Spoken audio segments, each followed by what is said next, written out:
ربنا إنك تعلم ما نخفي وما نعلن وما يخفى على الله من شيء في الأرض ولا في السماء.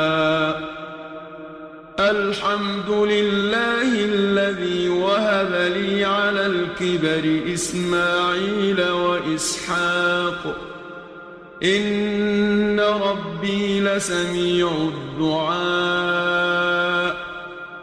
رب اجعلني مقيم الصلاة ومن ذريتي ربنا وتقبل دعاء.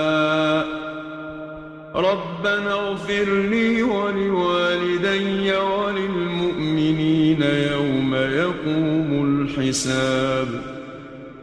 ولا تحسبن الله غافلا عما يعمل الظالمون إنما يؤخرهم ليوم تشخص فيه الأبصار.